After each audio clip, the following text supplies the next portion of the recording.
Baik, Assalamualaikum warahmatullahi wabarakatuh. Izin memperkenalkan diri, nama saya Fauzi Aurelia dengan nomor induk mahasiswa 202200700096, mahasiswa akuntansi semester 7 Universitas Nusa Putra dari kelas AK22F.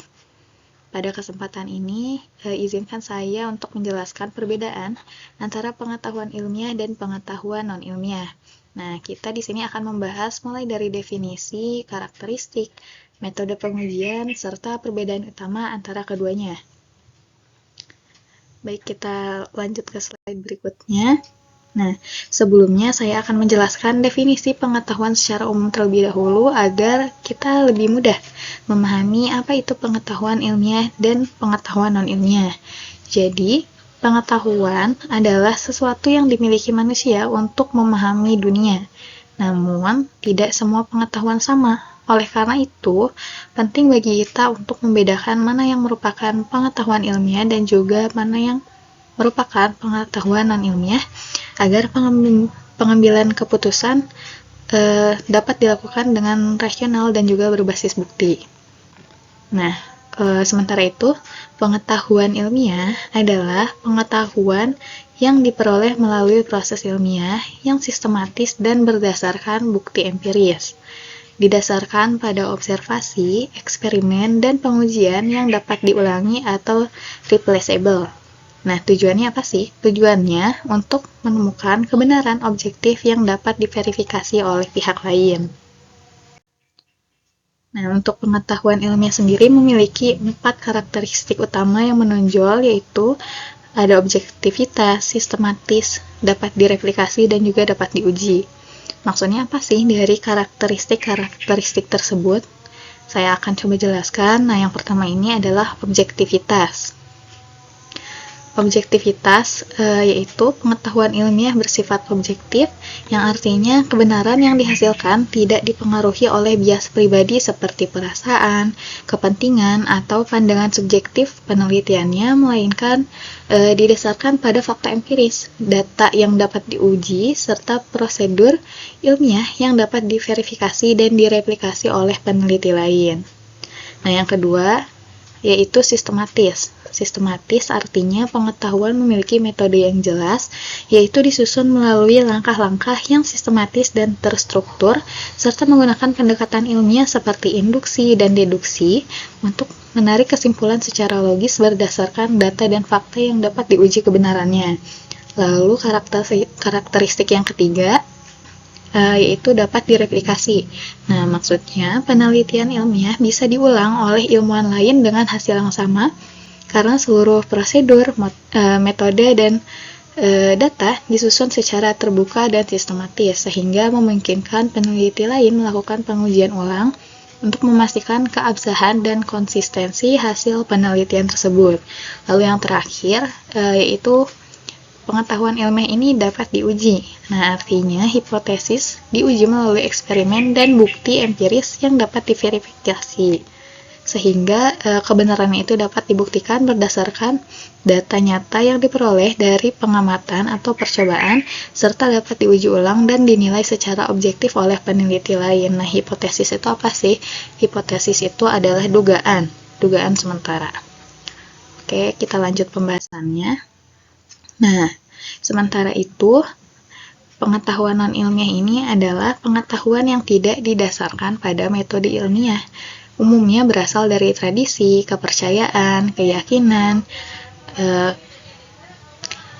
pribadi, atau mitos yang tidak dapat diuji atau dibuktikan secara empiris. Karakteristik pengetahuan non-ilmiah. Nah, pengetahuan non-ilmiah pun memiliki karakteristik yang cenderung bertentangan dengan karakteristik pengetahuan ilmiah. Yang pertama ini karakteristik dari pengetahuan non-ilmiah itu yaitu subjektivitas. Maksudnya, pengetahuan ini dipengaruhi oleh pengalaman dan pandangan pribadi sehingga kebenarannya sangat bergantung pada sudut pandang individu, latar belakang, serta interpretasi masing-masing orang dan tidak didasarkan pada pengujian empiris yang bersifat objektif. Lalu yang kedua, karakteristik pengetahuan non-ilmiah yaitu tidak sistematis, yang artinya tidak menggunakan metode ilmiah atau pendekatan sistematis dalam penalarannya sehingga proses pembentukan pengetahuan tidak melalui langkah-langkah yang terstruktur, tidak dapat diuji secara empiris, dan lebih mengandalkan intuisi, kebiasaan, atau keyakinan pribadi saja. Lalu yang ketiga, tidak dapat direplikasi.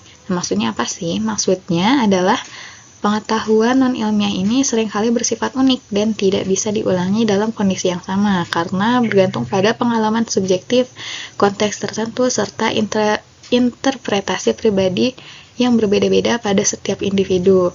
Nah, lalu yang terakhir, pengetahuan non-ilmiah ini tidak dapat diuji, yang artinya tidak ada metode yang jelas untuk menguji atau memverifikasi kebenarannya sehingga kebenaran pengetahuan tersebut tidak dapat dibuktikan secara objektif dan tidak dapat dipastikan melalui pengujian empiris yang sistematis. Nah, di sini ada perbedaan utama antara pengetahuan ilmiah dan pengetahuan non-ilmiah. Secara garis besar, perbedaan antara pengetahuan ilmiah dan non-ilmiah yaitu yang pertama, pengetahuan ilmiah mencari kebenaran objektif dan universal, sedangkan pengetahuan non-ilmiah tidak selalu mencari kebenaran, tapi lebih pada nilai budaya, keyakinan, atau intuisi. Nah, yang kedua, pengetahuan ilmiah selalu berdasarkan bukti empiris, data, observasi, eksperimen, dan pengujian yang bisa diverifikasi, sedangkan pengetahuan non-ilmiah berdasarkan tradisi, kepercayaan, opini pribadi, atau mitos, dan tidak dapat diuji secara empiris. Perbedaan yang ketiga yaitu pengetahuan ilmiah menggunakan metode sistematis seperti induksi, deduksi, dan eksperimen, sedangkan pengetahuan non-ilmiah tidak sistematis, tidak mengikuti metode ilmiah. Perbedaan yang keempat yaitu pengetahuan ilmiah bersifat objektif, bebas dari bias pribadi, sedangkan pengetahuan non-ilmiah ini bersifat subjektif, dipengaruhi pengalaman dan pandangan dari individu. Lalu, perbedaan yang kelima, hasil dari pengetahuan ilmiah ini dapat diuji ulang dan direplikasi oleh peneliti lain, sedangkan pada pengetahuan non-ilmiah, hasil tidak dapat diuji ulang dan bersifat unik atau personal. Lalu yang terakhir, hasil penelitian dari pengetahuan ilmiah dapat digunakan secara luas dan dipertanggungjawabkan secara ilmiah, sedangkan pada pengetahuan non-ilmiah hanya berlaku pada konteks tertentu saja. Nah, dan juga seringkali berdasarkan keyakinan atau tradisi. Ada beberapa metode pengujian dalam pengetahuan ilmiah. Nah, yang pertama ini ada eksperimen. Eksperimen yaitu menguji hipotesis dalam kondisi terkontrol untuk memastikan hasil yang objektif. Yang artinya, proses pengujian dilakukan dengan mengendalikan faktor-faktor yang dapat memengaruhi hasil penelitian sehingga data yang dihasilkan lebih akurat, tidak bias, dan dapat mencerminkan kondisi sebenarnya dari fenomena yang diteliti. Yang kedua ada observasi. Observasi yaitu mengumpulkan data dari lingkungan atau fenomena yang diamati secara langsung. Maksudnya, peneliti memperoleh informasi dengan cara melihat, mencatat, dan mengamati kejadian atau objek secara nyata tanpa perantara sehingga data yang diperoleh bersifat faktual, nyata, dan dapat dipertanggungjawabkan secara ilmiah. Lalu yang ketiga adalah hipotesis, yaitu pengetahuan ilmiah selalu dimulai dengan hipotesis yang bisa diuji. Artinya, sebelum melakukan penelitian, peneliti terlebih dahulu merumuskan dugaan sementara terhadap suatu fenomena, yang kemudian akan dibuktikan kebenarannya melalui eksperimen, observasi, dan pengumpulan data empiris, sehingga hasilnya dapat diverifikasi secara objektif. Lalu yang terakhir adalah replikasi.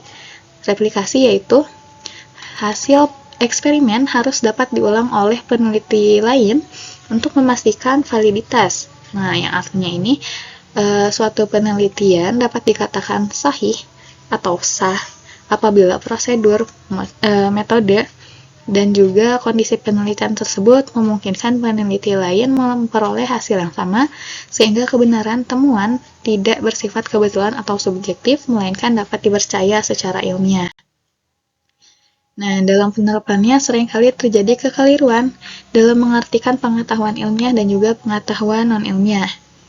Adapun yang menjadi tantangan dalam memisahkan pengetahuan ilmiah dan juga pengetahuan non-ilmiah, yang pertama ini adalah adanya bias budaya. Terkadang, kepercayaan tradisional atau budaya dapat bercampur dengan pengetahuan ilmiah.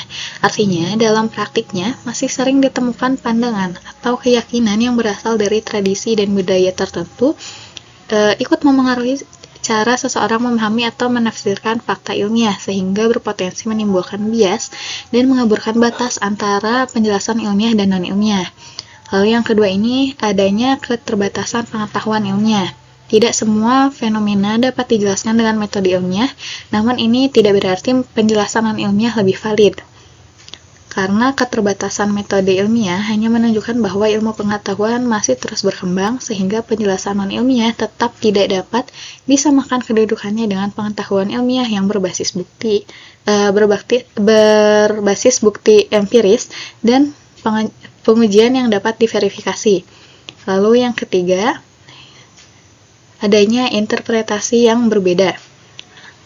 Ada area abu-abu di mana pengetahuan ilmiah dan non-ilmiah ini dapat saling mempengaruhi, seperti dalam filsafat atau moralitas. Karena dalam bidang-bidang tersebut, penalaran rasional seringkali dipadukan dengan nilai, keyakinan, dan pertimbangan etis yang tidak sepenuhnya dapat diuji secara empiris, sehingga keduanya saling melengkapi dalam memahami realitas dan pengambilan keputusan. Nah, memahami pengetahuan ilmiah dan non-ilmiah menjadi sangat penting karena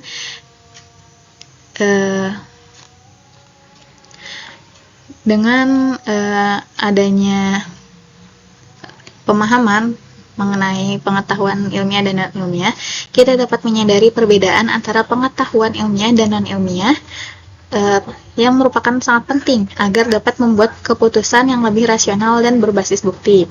Kita juga dapat meningkatkan kemampuan berpikir kritis dan menghindari kepercayaan pada mitos atau informasi yang tidak dapat dibuktikan, dan juga dapat membantu kita untuk membedakan antara fakta dan opini dalam diskusi ilmiah dan masyarakat luas.